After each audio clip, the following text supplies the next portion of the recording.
Okay, I just wanted to reiterate. Hi, little bear. He just comes in from the side like a ninja. Oh my god. I did not expect that. He was just there. All right. Um, very good. I wanted to reiterate. Hi, little bear. God, dude.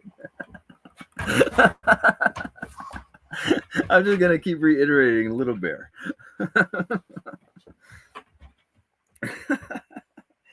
Dude, hi, good morning. I know. Oh, you got a hair in your eye. Is that what it was? So, take three. I wanted to reiterate that the methodology, the praxis involved with this group, and the little curriculum that we have on the website, basically, and what I would advise if you've connected with me or the group and you're comfortable, you're getting to know it, and it's working for you. Um, we have a very simple approach. It's bare bones. It doesn't take any investment. All right. That means you don't even have to register your email, let alone pay money for the Dharma or anything like that.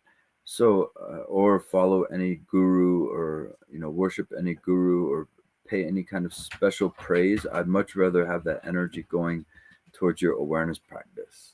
And if you find if your gratitude ends up shining to the teachers, to the guides, the lamas, the monastics, your fellow yogis, that's great. Of course, it's wonderful, but it's not prioritized. All right.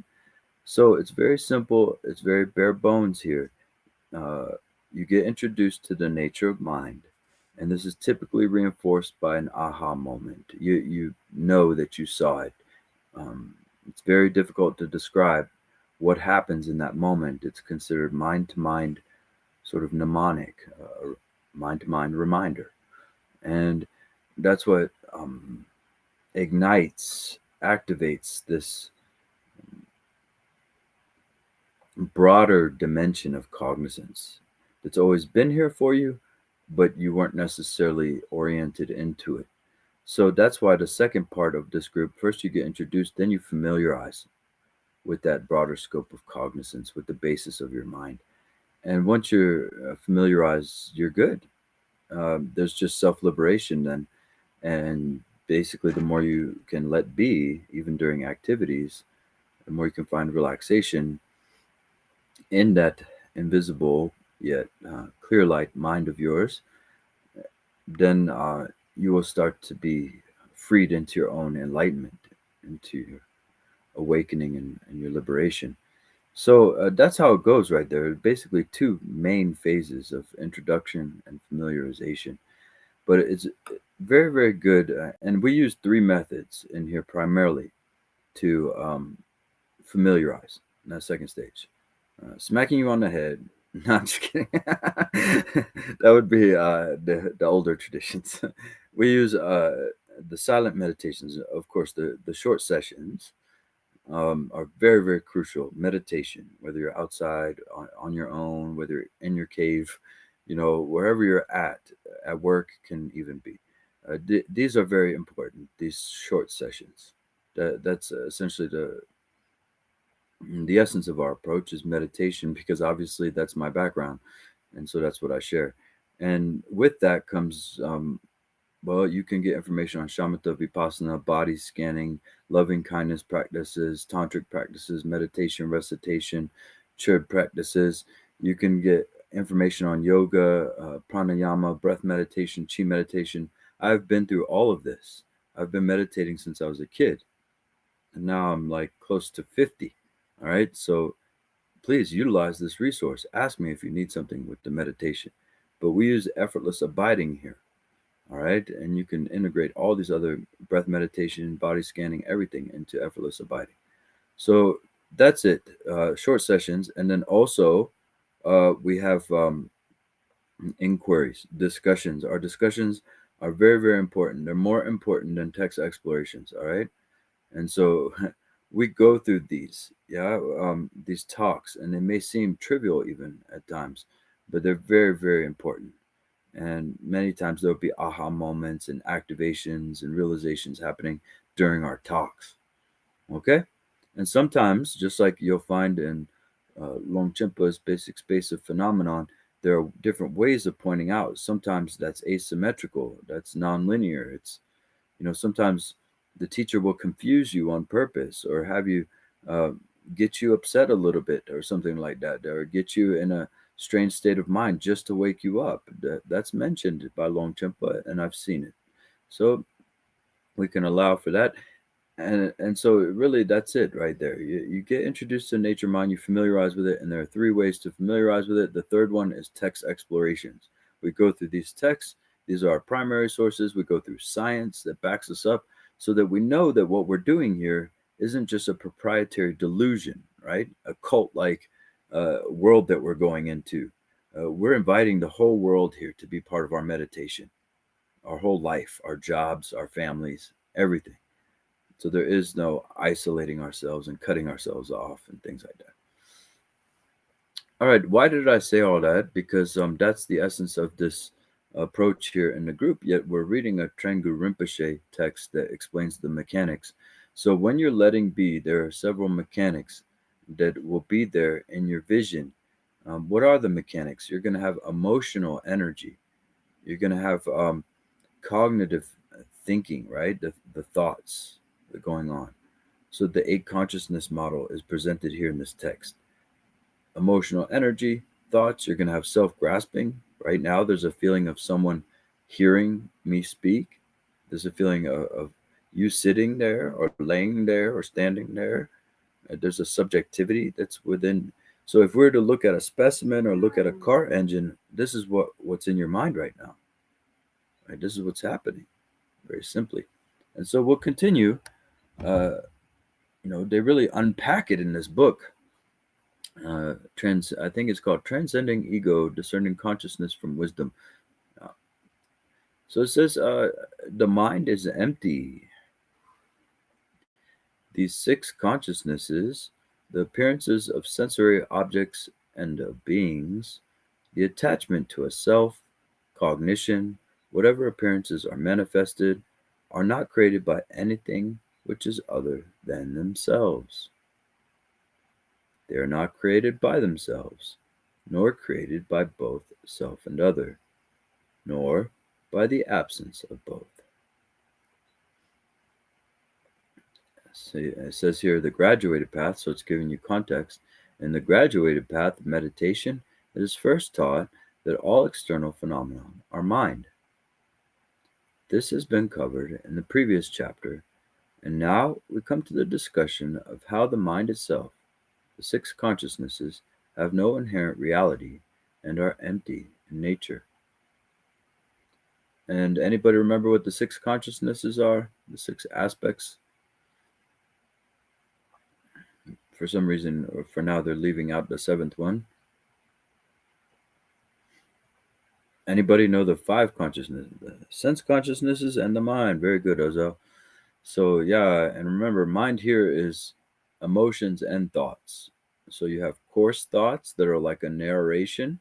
Those are very easy to spot when you're in your narration, like, oh, now I wonder what kind of day it's going to be today. Oh, I have to probably go get some water and maybe a few groceries. And what kind of groceries do I? That's a narrator.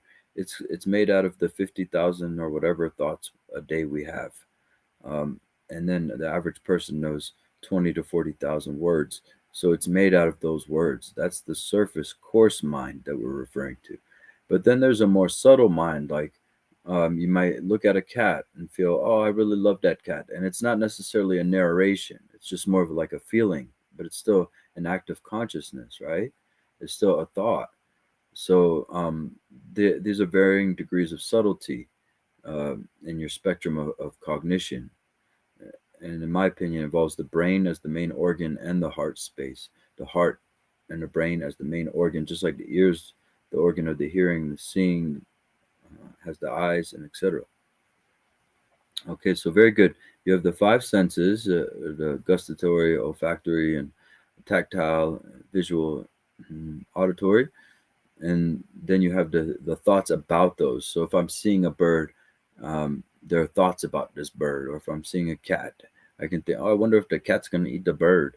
And, that's a thought that I had about the objects that I'm seeing. So that's the sixth consciousness getting involved with the other five. But there's a seventh that's going to be mentioned in this text. It's an egoic structure that says, I'm thinking about cats. I'm not sure if that cat's going to jump on the bird or not. And so you have this me that's getting affected by that. And that feeling of a me also includes the body. And it has this basis, which is the eighth aspect of consciousness, and where your karmic momentum is hiding, your memories, your past lives, your future lives, everything is hiding in an invisible dimension, almost like the dark matter. The dark matter has 95%. We have dark energy, dark matter, right? 95% of our world is something we don't even know. And that makes a lot of sense, because that could be where the rest of your mind is hiding. All your karmic momentums and everything. So I know I'm elaborating on this quite a bit. It's because it's just not out there. It's not being spoken about. People don't utilize these mechanics of your experience. And when you're just letting be, it's very helpful to know the mechanics of your experience. You don't need to analyze them, but just to know, oh, this is my cognition going, my mental consciousness going crazy right now. I'm thinking about lots of stuff. Oh, look at my body, excited right now, getting stimulated. It's all within your awareness, you see. Any questions about that? Eight consciousnesses?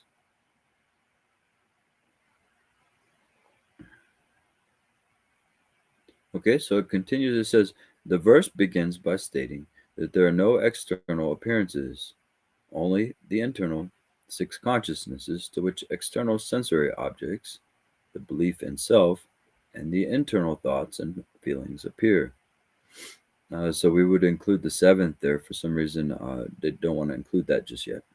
But it says these events or appearances are analyzed in the classic fourfold logic of Nagarjuna, used in the perfection of wisdom. Sanskrit would be the Prajaparamita teachings.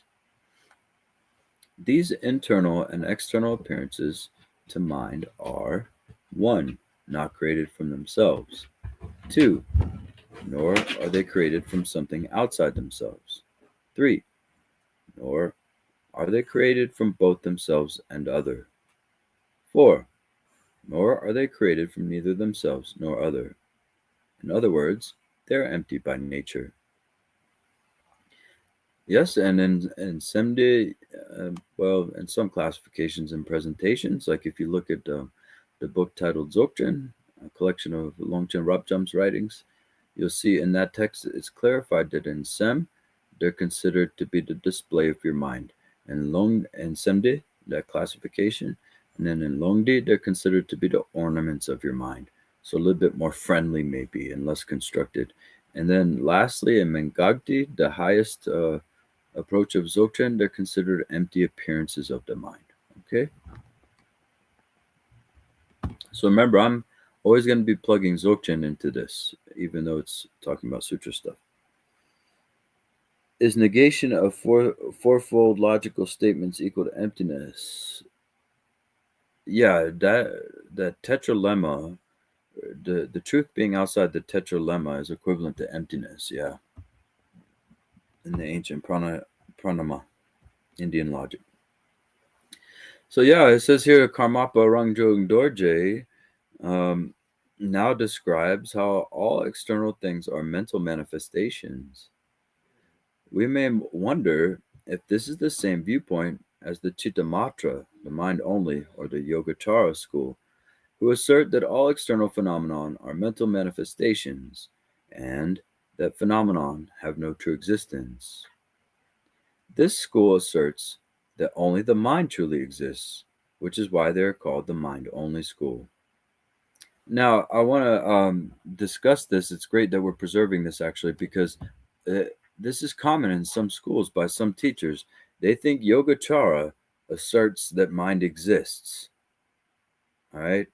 That's not the case if you read the Yogacara writings by Vasubandha and Asanga, like Asanga's Maitreya treatise on Buddha nature, for example. So to me, that's almost a contrived division there between Chittamatra, Yogacara, and everything else, Madhyamaka and Vajrayana and Dzogchen. But in Dzogchen, we're okay with Chittamatra, Yogacara. We're totally fine with it. Because to me anyway, and to some other yogis out there, um, Vasubandhu was just telling you, hey, these are the 8 aspects of your mind, and mind exists in the way that it's purely present. You see, they weren't never in Yogacara, in the Abhidhamma Kosha, or anywhere do they assert that the mind exists substantially. So that's where the whole argument against Chittamarcha falls apart. Because when you're saying, when you're asserting that Chittamarcha is asserting that mind exists, they're only asserting it in an insubstantial way, right? But people who have no realization, who do not deal with awareness, they could never see that. So they have these academic quarrels. Oh, they said mind only exists. That's it. Nah, they're wrong. Mind doesn't exist. It's empty. Yet Yogacara talks about emptiness all the time. You see? So in my heart, I like to make peace with Yogacara, Chittamarcha. You'll hear some division in these texts, and it's good. They do that to kind of go through the 9 yanas. But I'm a total unionist, and I encourage you all to be like that. Find common ground between religions and spiritualities and paths and philosophies before you find the divisions, and unless the divisions are in the name of unity. So you can say things with any words. It's needless to argue the right way to say. Yeah, but also there is valid cognition. There's a right way to put things. But even if we put things the right way, Chittamarchans are not asserting that mind exists substantially as a particle or something. Yes, and Yeshe is saying that was the Gelugpa critique of Dzogchen, is that they're basically Chittamatrans. And that's because the Gelugpas, at least in Lam Rim, that's only some Gelugpas, because obviously we have Dzogchen and Mahamudra in the Gelugpa tradition. Dalai Lama is a great Dzogchen master, has a great book called Dzogchen, not so well known. But some Gelugpas are dissing on Dzogchen, aren't they? But because they never leave Lam Rim, they never leave the Sutrayana. So they're only looking at Dzogchen through the eyes of causality, through the eyes of the Sutrayana. You understand? And so naturally, when they look at Dzogchen and they say, wait a minute, they're asserting that mind is still there, that you have a pure cognition, a pristine cognition, a rigpa, a vidya. Now, this is a truly lost point of view to look at it like that, because you're implying nihilism. You see, if you say that there is no mind at all, that's nihilism. That's a blank void. That means you got deleted. And that wasn't the case. If you look at Buddha Shakyamuni, he was still walking around talking to people, waving the peace sign to people. Hey, how you doing? You know, all this stuff. He was still alive. Yet we have a plague, we have a virus in the Buddha Dharma where people are leaning into this nihilism. And then if you go to them and say, no, it just means you don't exist substantially. Oh, no, you're asserting a higher self. That'll be the immediate thing. You know, and then they also have this popular trope where they believe the 5 aggregates don't exist. So if consciousness doesn't exist, I don't exist. Bam, you have inherent nihilism. You have implicit nihilism there. That's right. I said it. Okay. Very good. I'm just putting it all out there today.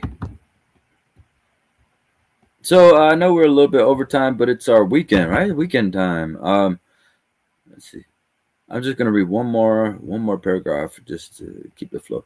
So Rangjung Yeshe now describes how all things are external manifestations. Yeah.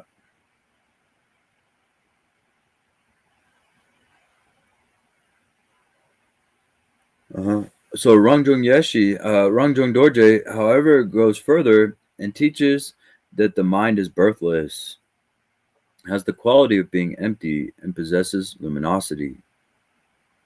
The text shows that external things have no true existence, and when we investigate our mind, we discover that it also has no true existence. I would say substantial existence. The word true doesn't fit there. Who is this Roger Pennant who translated this? I forget. 2001. Oh, Peter Roberts. Oh, who Roger Pennant did the other text? Okay, the Dread Pirate Peter Roberts. So really good. No, really good translation going on here, though. Okay, but I wouldn't use the word truth when you're negating truth. So, Rangjung Yeshe, yes. So the usual example given is saying that a mountain defined as being here is different than a mountain over there. But there is no definite here or there mountain because the mountain over there becomes the mountain here when one goes across the valley. Therefore, mountains don't have an intrinsic nature of being here or there. Everything is instead interdependent with here depending on there and vice versa. Okay, very good. So negating here and there, which is subject to the mind, right? Okay, very good. Well, thank you, everybody. Thank you, Yeshe, for facilitating, and dear friends, for making another gathering happen today. We're sort of going through the sutra text. It's quite interesting. And are there any comments, questions?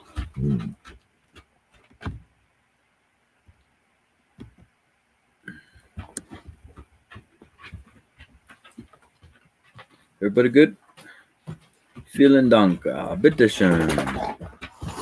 Glücklich. Glücklich? Help me out, meine deutsche Freunde. Ich bin sehr glücklich. Ich freut mich. Gut? I rejoice. Mein Deutsch ist auch schlecht. Sehr gut. Wir haben schlecht Deutsch zusammen. Zusammen? Together? Yeah! Richtig, richtig. Yeah, I'm okay. I can get it back. I haven't been deleted yet, everybody. They haven't deleted the German out of me just yet. Oh, Rangjung, you got an interesting outfit there. I'm about to mow the lawn. Oh, many home, right? Clearing there. Yeah, good. You won't get sunburned. Very good. Okay, any other final thoughts? Anything?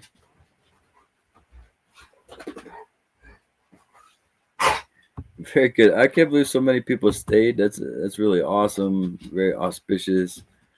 Each of you are loved and appreciated. Oh, did I miss Oza?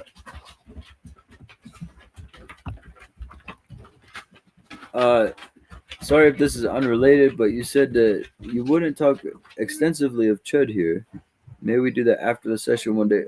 Oh no, I'm okay with speaking about Chud if somebody requests it. I'm just not going to talk about it without request. There are a lot of things, believe it or not, that I don't talk about unless somebody brings it up. Because I still hold the vows. I know I'm a little crazy in here and stuff. Hey! Speaking of vows, you guys have vowed no violence. All right. Yeah, just ask about For Chode, is it necessary to have the drum and the bell? Chud, not Chode. Oh. Chode is a whole different word.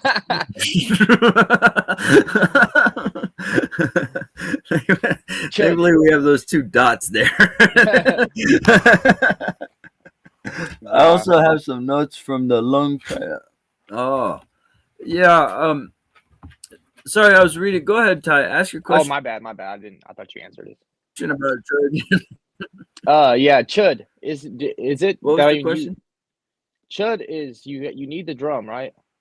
The damaru or. Well, that's your question. Yeah, well, when you're first learning it, you don't necessarily have to. You can do the text and just do it with your hands. That's how a lot of beginners will start without the drum. Okay. But if you have the bell and the drum, then you get a good practice because the weight of the drum and the synchronicity of it all, and Yeah. it's one of the most difficult practices because you have to you're chanting, you're in some cases visualizing, you're drumming, you're ringing the bell, etc. Okay. Cool. Yeah, but if you do a church practice, it's good to start with Om Mani Padme Hum. That's a very good beginner. Just Om Mani Padme Hum Re. Dun dun dun dun dun dun. Om Mani Padme Hum. Dun dun dun dun dun dun. Om Mani Padme Hum Re.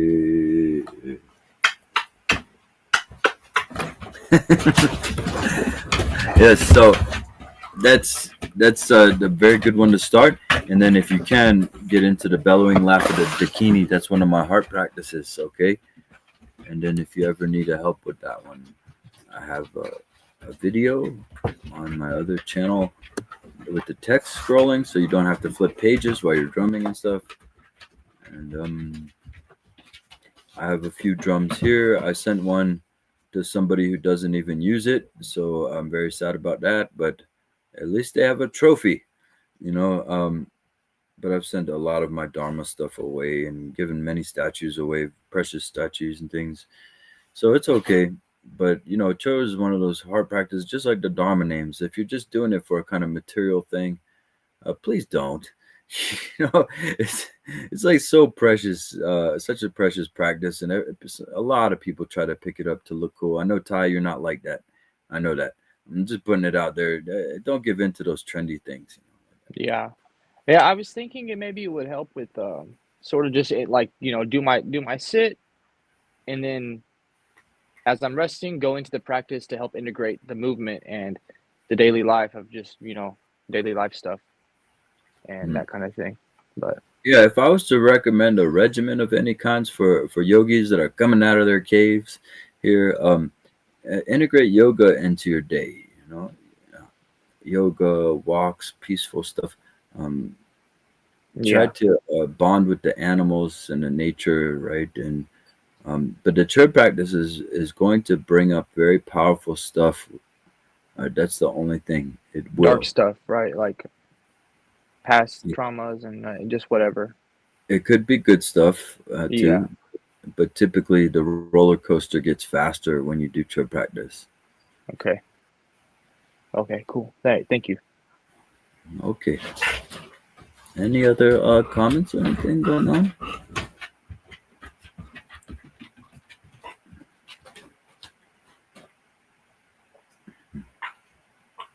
Everybody good, yeah? All right. He's already been outside. He's just being a jerk. I've been outside like 10 times this morning already. He's acting like, I need attention so badly. Okay, well, thank you so much, everyone. Once again, we'll just take a moment of silence. There are beings in this very presence that are suffering, and any good that we have stirred up today, we give it all to them.